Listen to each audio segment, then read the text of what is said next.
Toghestiy, Toghestiy, Toghestiy. Uh, my name is Toghestiy. It's translated into man who sleeps beside the water. I'm a member of the Toghestiy clan of the Stewart nation, and I'm a sub-chief under the head chief Homkan. As she mentioned, I'm a traditionalist. I've grown up on the land with my grandparents, Satne and Medik, and my late father, Chief Mutt. They brought me out on the territories from my infancy and up into adulthood through all the seasons, doing things that my ancestors have taught them, and that stuck with me. You know, I'm a trained academic. I have a background in anthropology. I ran a business professionally as an ethnographic researcher. I worked as an archaeologist for a while as well, and I instructed in different colleges. And as Frida mentioned, 6 years ago when the Unistoten camp first got established, I abandoned all of that. I walked away from that lifestyle, that sense of belonging to a colonial society and trying to fit into a colonial society. I walked away from that and embraced what my grandparents taught me and began doing that out on the land. I want to acknowledge, not in a symbolic way, but in a very genuine way, the territories that we're on today. I say that because it's hard for me to really grasp this concept of acknowledging unceded territories that belong to people, because I feel that we should be moving far and beyond the formalities of acknowledging people and being genuine about it. Developing a relationship with the people who own the territory is first and foremost one of the things that we should be doing as humans. These territories do belong to people. We should be conducting ourselves 100% of the time in a way that benefits the people of these lands. We shouldn't be doing symbolic formalities and saying, I acknowledge the people here, blah, blah, blah, because I don't feel the sincerity in that. I think if we're going to be moving forward and looking forward, that's something that we should be seriously thinking about.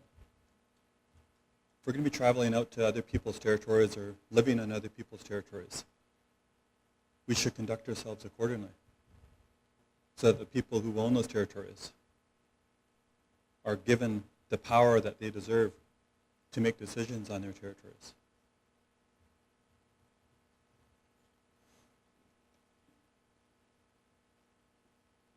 I want to move on to a bit of a talk around who are the decision makers on territories. I'm Wet'suwet'en. Like I said, my grandparents were traditionalists. They were also hereditary chiefs. My grandfather was the head hereditary chief of Anasagasky. He held the name Medik. And he conducted himself accordingly. But he also knew that there were differences from how his grandfather and his great uncle was that held the name. That power that they had in the old days was diminishing over time, because government and industry came in with their laws, with their police forces, and began changing the landscape and forcing our people onto reservations. And they forced us to stop holding feasts.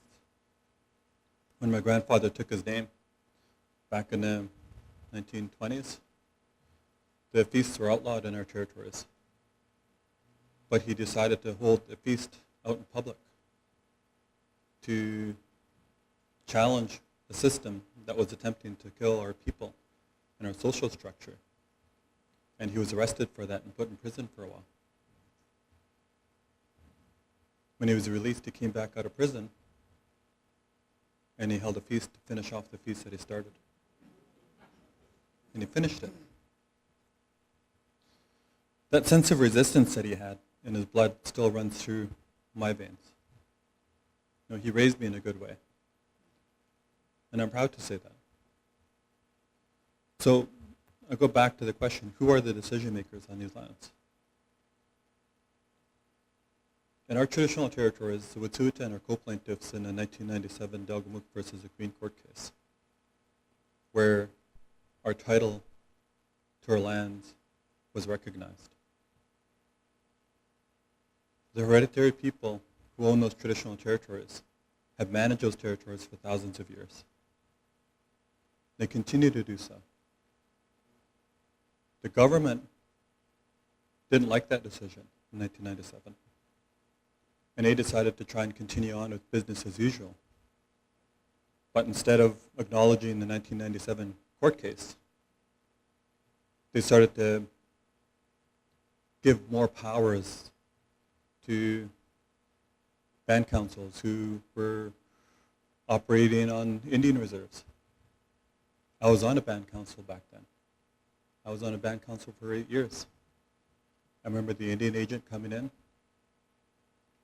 and we'd ask for the ability to do things off of the reserve, because the reserve that I grew up on is a really, really tiny little Indian reserve with a huge amount of people. The population is huge. And we're outgrowing the reserve, and she always insisted, telling us that we don't have jurisdiction off the reserve. That was a common theme when it came to Aboriginal people attempting to do something outside of the reserve system. But like I said, the government decided to change things after 1997. They started to introduce ideas with Aboriginal people around decision-making powers off of their Indian reserves. But their symbolic decision-making powers are not practical. These decision-making powers were, if they agreed to projects that are happening off the reserve and sign on to these agreements, then they would be rewarded with a monetary reward. But if they tried to make decisions against those things, then they were silenced. And they had funding cut from their programs. They started to give this decision-making power to Indian Act bands. And that created a lot of divide in our communities. It continues to today. Like, we have cousins that don't speak to us anymore because they were elected into council or elected into a chief position. But they were forced into a position where, their funding was being cut back, and industry is showing up at the table with funds that kind of would get them out of the red and allow them to take care of the community again. The government deliberately orchestrated that along with the corporations, and they put our people into survival mode, which is sad, because at the same time, the Indian Act bands were trying to make decisions on hereditary lands that are entrenched in Supreme Court of Canada case law. And that divide exists today. But that hasn't stopped us. I've been out at the camp helping out for the last 6 years and seen tremendous change and tremendous support coming from people from all over the world who believe and understand that there's justice out there, and we can meet justice and use justice to chart a path forward into a future that will truly be recognized and respected by our unborn generations.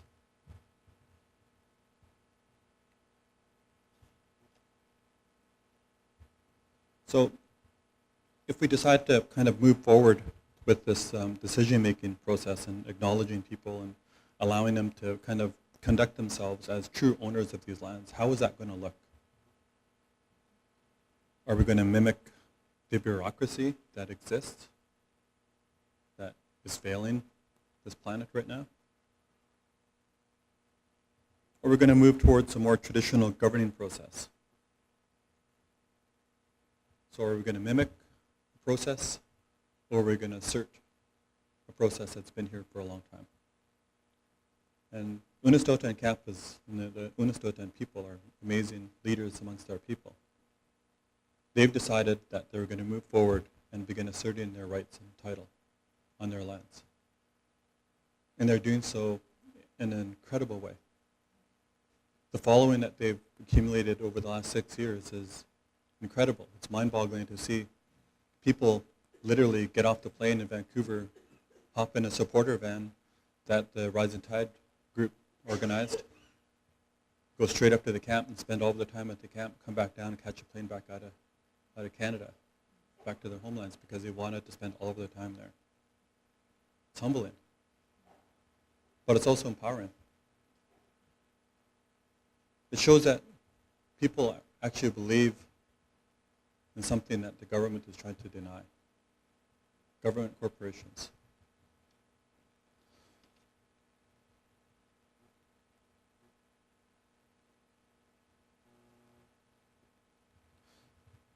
I listened to Caleb's talk that he did yesterday. He talked about the traumatic parental stress and how that translates into an intergenerational process. And it's difficult for us to deal with right now. I had a good talk with my friend outside yesterday after Caleb presented. And I talked about how difficult it is having to stand up and challenge our own people and fight our own people out on the front lines. To give an example, I was out there all fall during the hottest part of the summer when the police forces were amassing in all the communities in Wet'suwet'en territory. They had SUVs, blacked out SUVs driving all over the place in vans and police cars and trucks everywhere. One of my friends went into one of the hotels to pick up her friend to bring her to the airport, and she was walking through the hotel to go look for her friend on the second floor. And something caught her eye when she was walking past one of the rooms, and she stopped and took a step back and looked inside the room. And there were hundreds of these rifle cases all over the floor. And that's the same hotel where the RCMP were staying. There was 200 RCMP living and staying in Smithers. And they're getting ready and preparing to raid the camp. She came and told us about this, and I was like, holy jeez. Driving out of there a couple of days later, 2 kilometers away from the camp, I run into 2 of my cousins working for the pipeline company. And I had to ask them, why are you doing this? What are you doing? One of my cousins quit his job right away. His guilt, the sense of guilt just took him over, and he's like, I can't do this. That's my family over there. And again, it's orchestrated that way. It's designed that way. The government and its, the corporate overlords, they have it all planned out. They want to make sure that they create enough divide in the community to force their project through, regardless of any Supreme Court cases that are out there.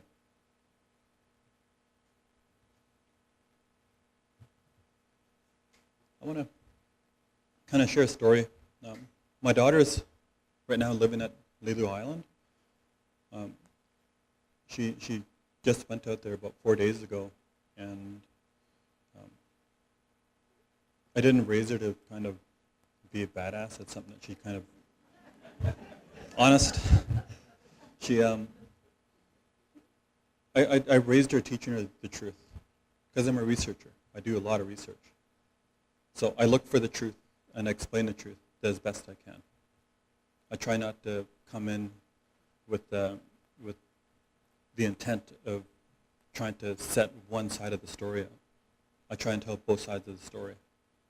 And I spent my life, her life, teaching her that. And she's able to differentiate the difference between deceit and truthfulness because she's able to do her own research now. So she made the decision to go to Lulu Island and help them. And I can't express too strongly about how important it is for people to seriously start campaigning and doing stuff to help people in Lulu Island. Lakula is under threat right now. They're planning on bringing a logging company in to begin logging out the island any day. What are we going to do? What are people willing to do? I brought my daughter up because she told me the story that was shared with her. She was out in Toghestiy territory, speaking with the Toghestiy elder, incidentally a man that I worked with before, and he told me plenty of stories when I studied archaeology in the Prince George area. And she had a chance to work with him on a pit house project that UNBC was doing. And he shared with her a story, and she told me to make sure that if I find the opportunity to share that story, to share it because it's really, really important. Excuse me. The story talks about in ancient times with the Toghestiy people. They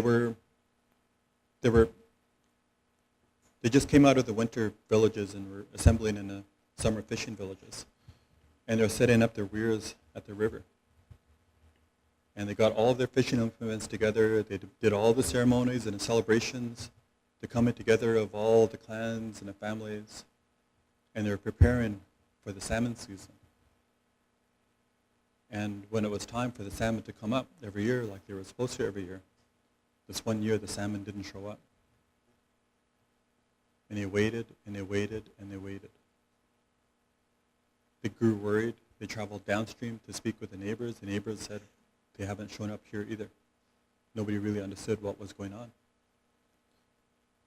But little by little, a few salmon started showing up.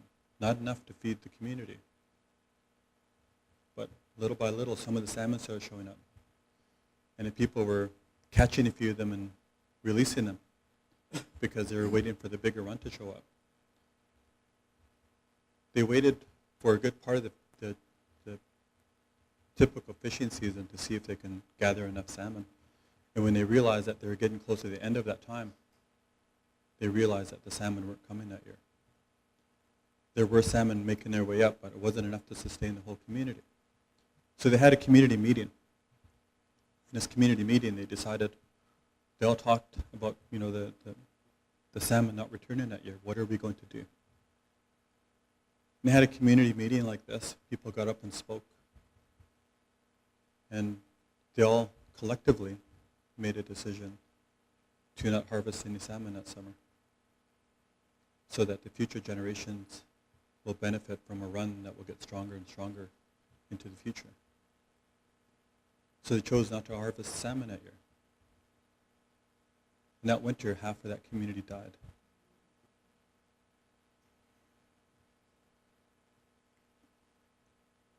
So it's a question of sacrifice. What are we willing to do in today's generation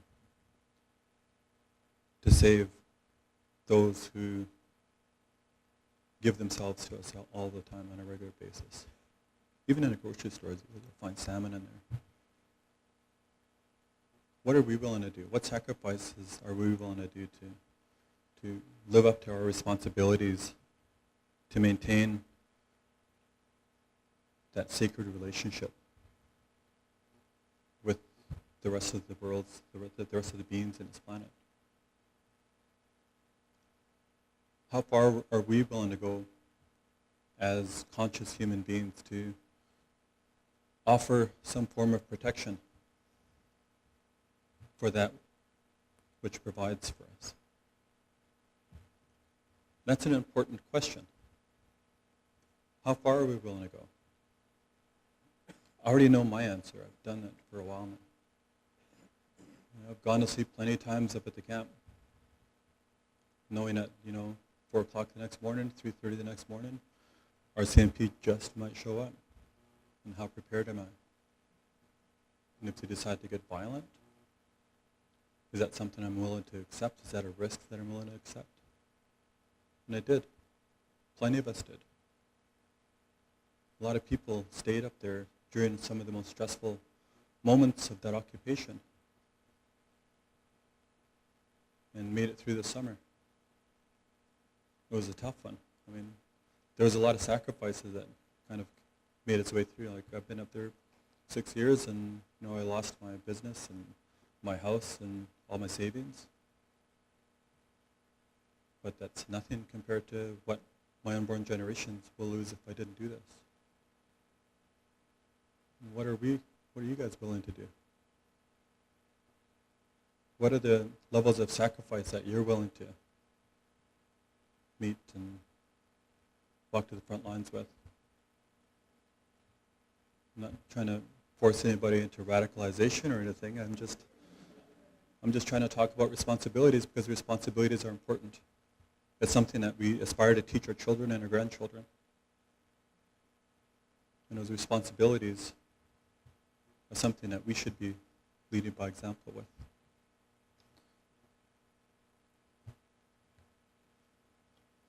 Frida talked a bit about the onus of proof, the burden of proof for Aboriginal people. We've been called into the court systems for a long time. We've been told to prove why we have title, why we have ownership, why we have responsibilities that we have to live up to on our traditional territories. When the onus needs to be reversed. And a settler population, including their governments and the corporations and the police state, need to come to us and explain to us why they have title, why they have the ability to assert themselves on our lands. That's yet to come. I don't know what the future lays for, has set up for. I have no idea what the Creator has set up for us in the future. But I keep hoping and praying because there's people hoping and praying all over the world for something good to come of this. But I'm going to keep doing what I'm doing. We're all going to keep doing what we're doing. A lot of you beautiful people that I know in this crowd here, we're going to keep doing what you're doing. And we're going to spread the word and change this regime. We're not going to just change the face of the regime, we're going to actually change the regime. Because Trudeau doesn't intend on shutting down all the pipelines and saving this planet. He's still very interested in maintaining the status quo. And it's kind of our responsibility to hold him accountable. And at the same time hold ourselves accountable and think about that sacrifice that we're willing to do for our unborn generations so that they can speak of us in a good way. What's up?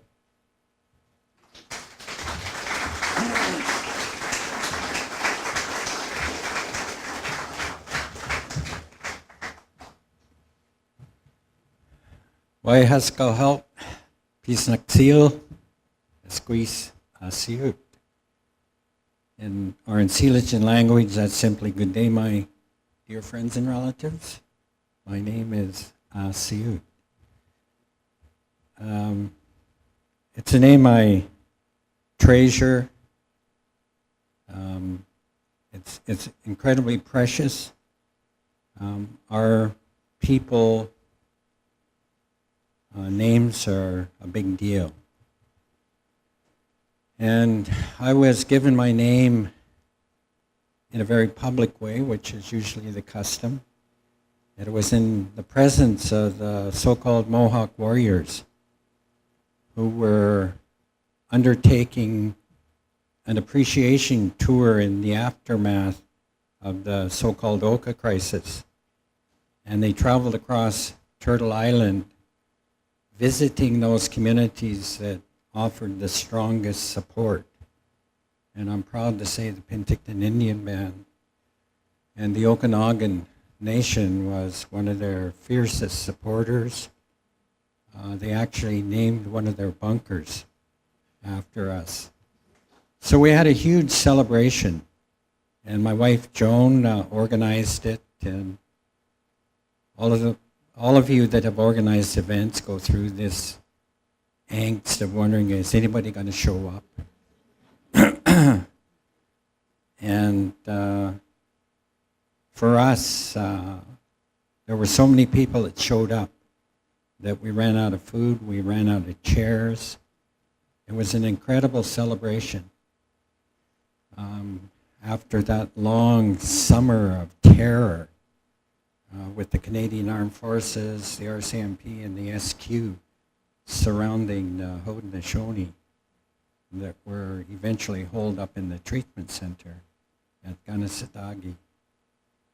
And in the middle of that celebration, I was called out onto the floor and I was given the name, Stewart.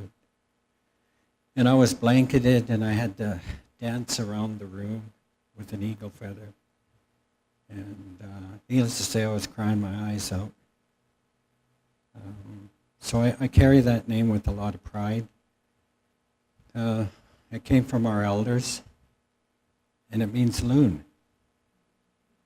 And when they gave me that name, in the aftermath of the Oka crisis, we traveled all across Turtle Island supporting the Mohawk people, the Haudenosaunee. And we were at blockades and barricades right across the country. As I say, we never slept that summer. We were absolutely terrified that the Haudenosaunee people were going to get wiped out. We were in contact with them by satellite phone, and it was always tearful. And I remember there was one exchange on the late news on BCTV, and it was my wife talking to Ellen Gabriel. and it looked like that was the night that they were going to move in on them. And the last thing that we always said in those exchanges was, I love you, like we love you. And that was pretty much new in the movement up to that point. That's how closely that conflict brought us together. I've had the honor of serving as the president of the UBCIC for 17 years. And I was our band chief for 10 years before that on the council. I held pretty much every position in the band office.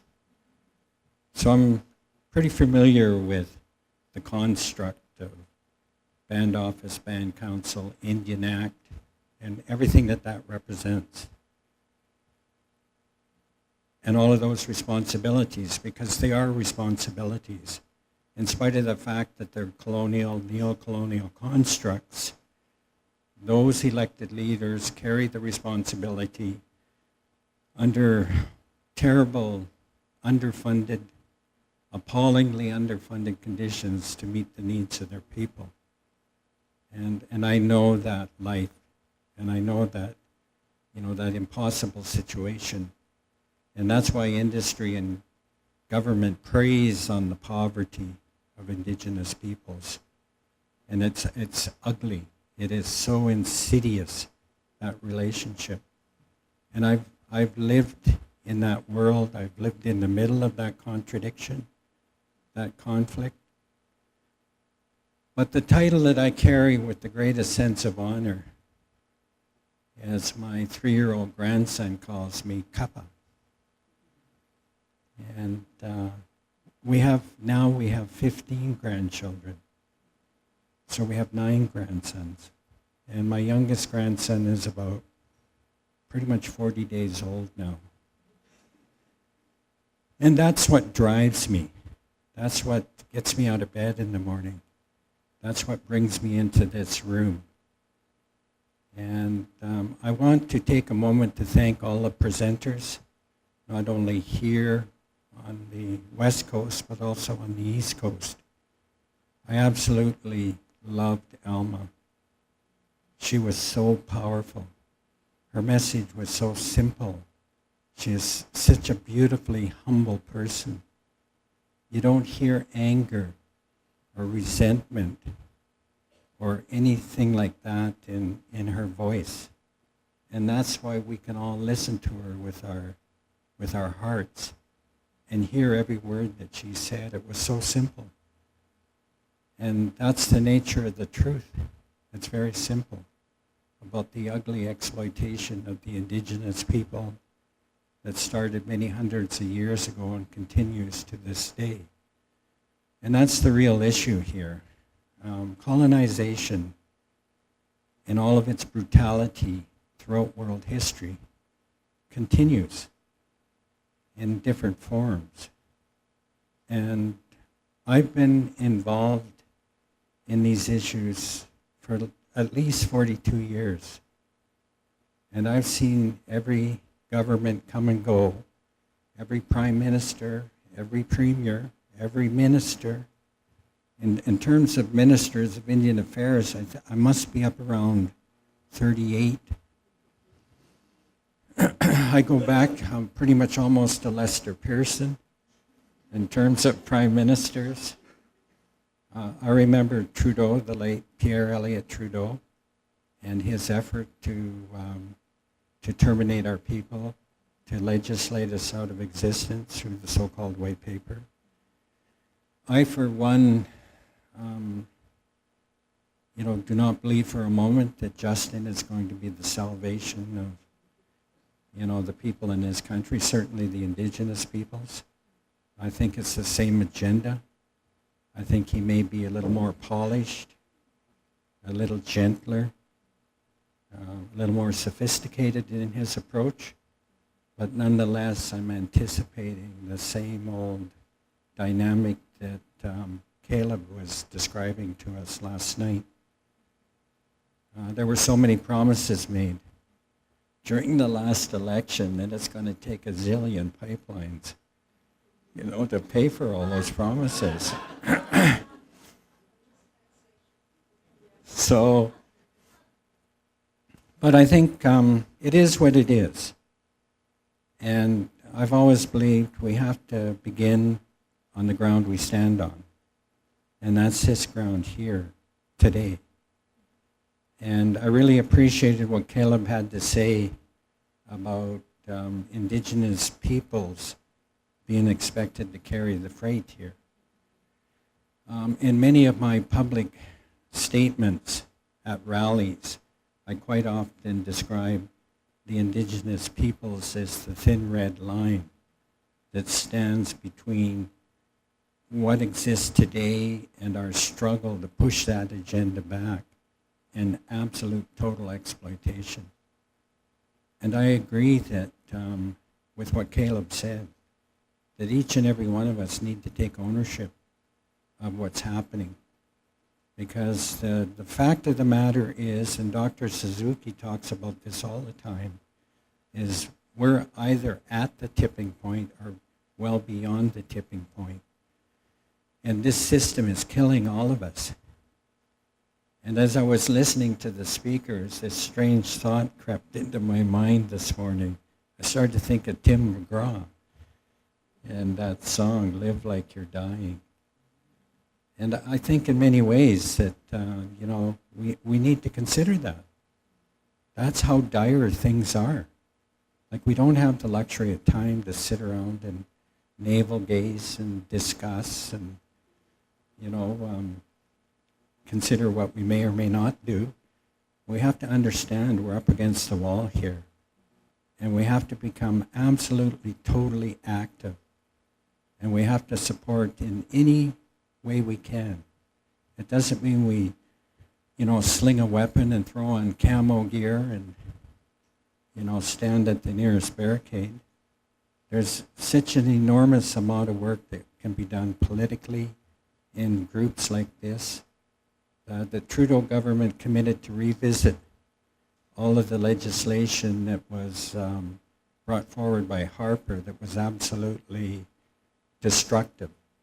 And we know and are familiar with the omnibus legislation, Bill C-38 and C-45, and how it gutted regulatory oversight, federal responsibility for water, fisheries.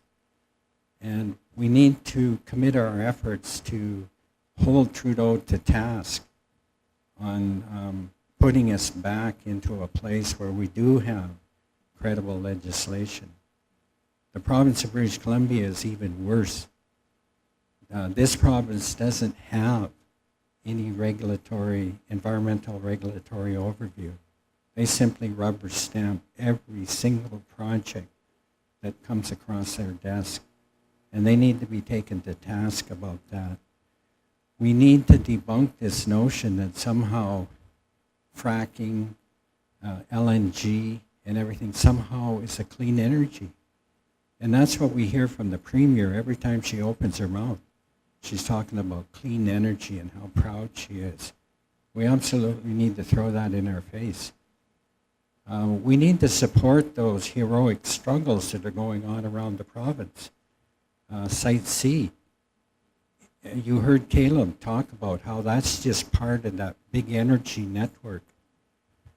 I think the most chilling thing that I heard and saw last night was that time-lapse depiction of the wells and how that screen turns black. That's not even what's being contemplated.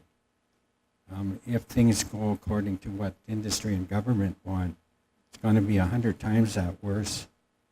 And if you know what you're looking for, and we had the opportunity to do a flyover with Treaty 8 over the territory, looking at wells. It was heartbreaking. And there was a period of time that I had a hard time talking about it publicly because I would choke up. For as far as you can see are well pads. And they say in Treaty 8 at nighttime it looks like the lower mainland, like all of the lights and the flares and everything.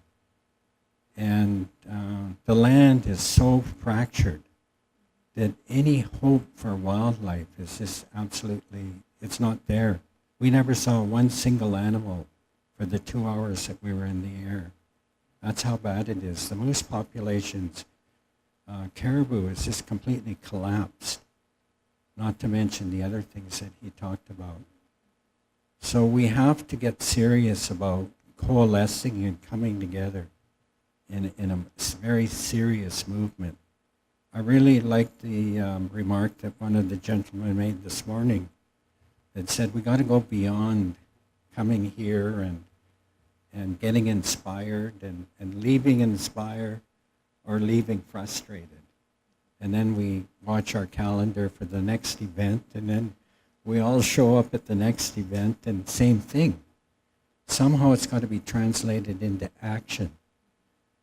We had a rally just a couple of weeks ago when those 8 court cases went forward against Enbridge. And that was enormous energy, pretty much overnight notice. And we had hundreds of people showed up. And we were out blocking traffic, and it was great. Chief Bob Chamberlain, he's our vice president. Somebody gave him the microphone and said, you can be our MC, and my God, it was the Pied Piper.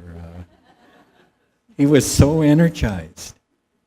And Chief Roland Wilson from West Moberly happened to just walk out of a building into the middle of it. And I was at a meeting in Prince George just a couple of weeks ago. And some of the leaders up there are trying to bring together a Northern Alliance to support Unistoten, to support Lilu Island, to support Treaty 8 and Site C. And having served as a band chief, as a band counselor, being the president of an organization that's comprised of band councils under the Indian Act, I know the contradictions. Because the hereditary leadership, the traditional leadership, are the ones that are charged with the responsibility of caretaking the land and caretaking the people and the culture and the language and the spirituality. Unfortunately, some of our band councils have been dragged down that path of economic development and the notion that this very transient boom and bust industry known as oil and gas is somehow going to be the salvation of indigenous peoples when clearly it's not. You can look at anywhere in the world where there's massive oil and gas development. You look at the indigenous people, it's rampant poverty.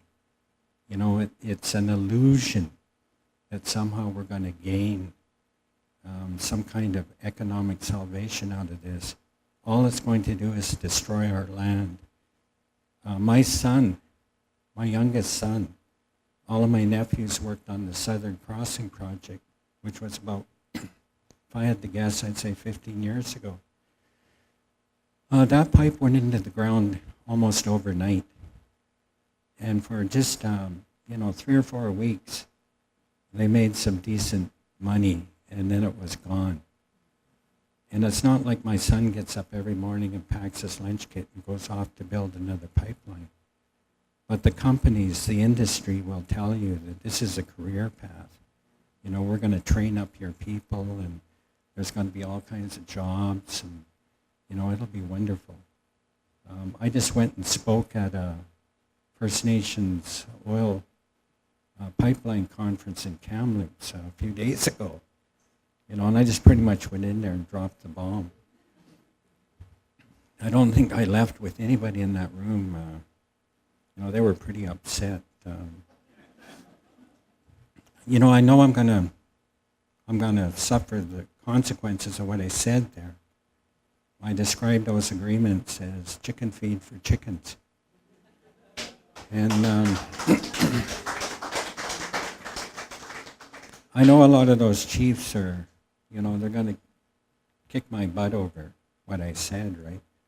I had the good fortune of following Ian Anderson, who had just finished speaking when I walked into the room.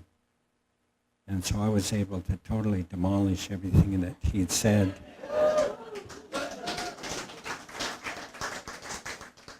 So the struggle goes on. You know, it's been ongoing for hundreds of years. It will continue to be ongoing, but the very survival of the planet is at stake. Make no mistake about that. That's how large this is. When I went to visit the Unistoten camp, and I want you to know I got crucified for that, absolutely crucified. I got crucified by the band councils. I got crucified by the workers. They were waiting for me at the bottom of the hill when I came out of the camp and down the hill, and had all these great warm fuzzy feelings about being in the camp. And then, you know, I had to go into a room like this, and those people were very upset with the fact that I went up. The reason I went to the camp is I knew, I had firsthand knowledge that the RCMP were mobilizing to go in and take down the camp. And I drove from the Okanagan all night to get up there. And our newly elected regional chief, Shane Godfredson, came with me. He didn't drive up, he flew up. But we both went into the camp just to let the RCMP know that we would not stand idly by and watch them go in and take that camp down.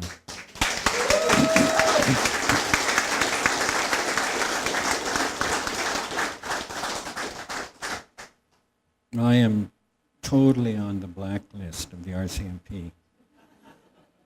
They're absolutely furious, but I feel a sense of relief over that, actually.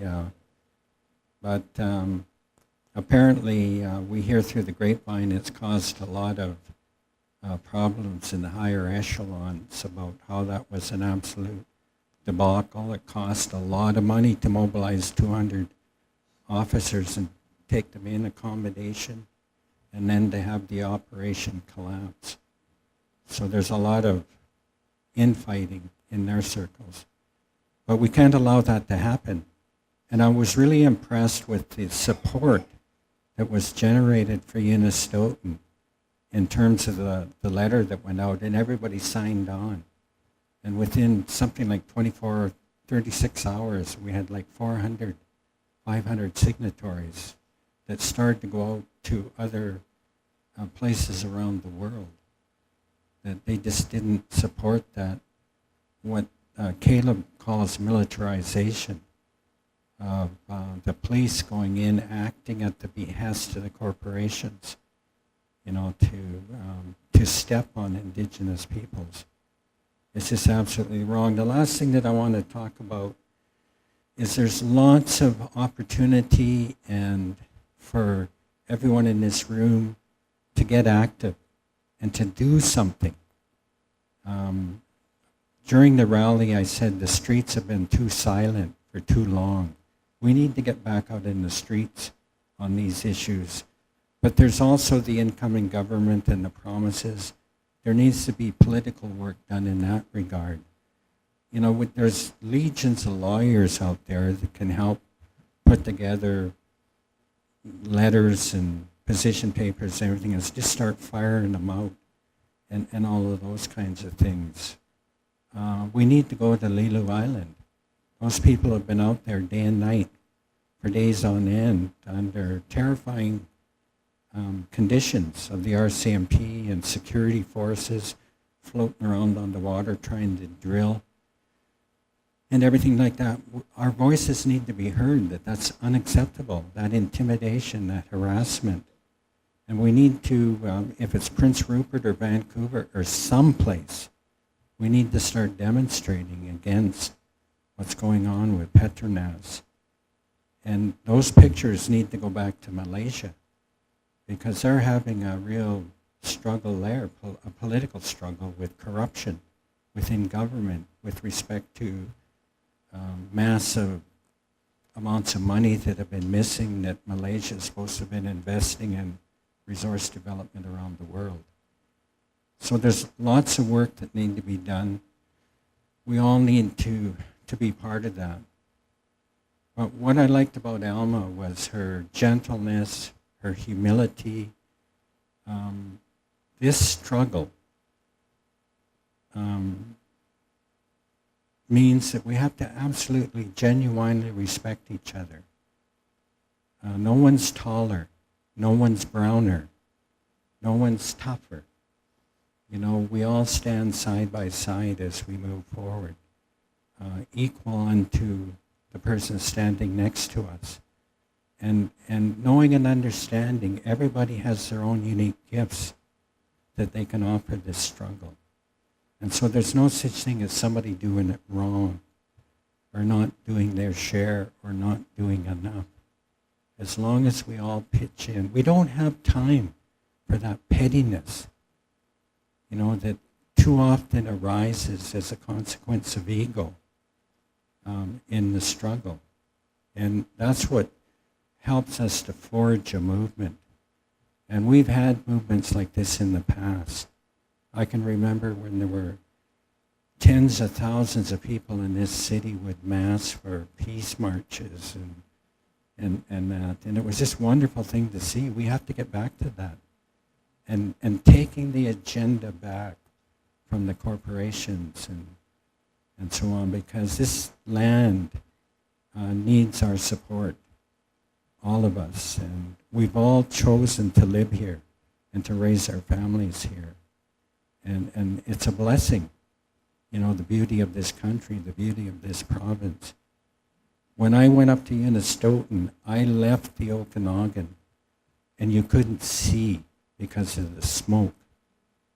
And the rivers I drove by, I've never seen as much of the riverbed in my entire life. And I went up to their river, and it's the most beautiful river I ever saw. That river, I drank from it. You know, I want to cry. I actually drank from a mason jar. And global warming is a reality. You know, climate change, the devastating, catastrophic effects is killing hundreds of thousands of people, you know, around the world. And we need to change that. And it's going to take absolutely every single one of us. That's what we're put here for.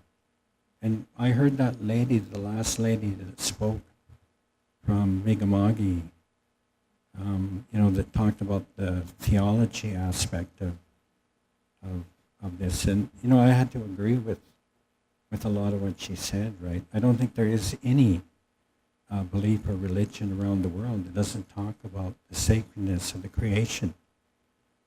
So we all have our instructions, and we all have our traditions and customs, and we need to start standing that up and make it a living reality. So with that, I just want to thank each and every one of you for taking time out of your Saturday to come here. I want to offer a big shout out to Mi'kmaq, to the Mi'kmaq Maliseet, and all of their beautiful friends and neighbors. I really loved that lady we watched last night that spoke about, you know, what was going on during Elsie Book Took and whatnot, because truly we're in this together, right?